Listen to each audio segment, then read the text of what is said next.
এরকম মিটার বদলায় কোনো লাভ নাই। এই যে দেখেন মিটার বদলানোর পরে ধরা খাইছে, মিটারের ওয়ারিং সমস্যা আছে। তো দেখাই আপনারা কীরকম অবস্থা।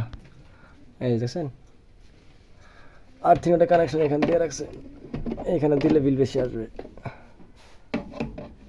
এখানে যদি এই কানেকশনটা না থাকতো, এই যে এটা যদি না থাকতো তাহলে বেশি বেশি আসতো না। কারণ হয় এটা আউট করলাম না এটা আউট করলো, যে কোনো একটা, তাহলে নিরাপত্তার লাগে এডি আউট করে দিই। আউট না করলে বিল বেশি আসবে, আউট করা লাগবে। হয় এই যে এটা আউট করা লাগবে, না এটা, যে কোনো একটা। ঠিক আছে,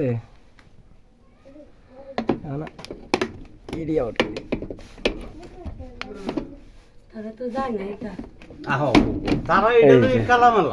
এটা ঘরের বাইরে বাই করলো, বুঝছেন?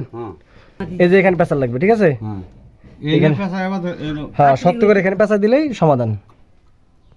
এই যে খুলে দিছি, মিটার চলে গেছে। যদি এটা যদি থাকতো, এখন দেখেন নাই, কোনো লেখা নাই। এই লেখা থাকলে বিল বেশি আসবে। যত মিটার পাল্টান কা, ওই লেখা জীবন তো বাসবে, কোনো লাভ নাই মিটার পরিবর্তন করে। তো এই লেখা যখন উঠবে, আবার পরবর্তী কোনো সময় যদি লেখা উঠে, ভাববেন যে ঘরে কোনো সমস্যা আছে।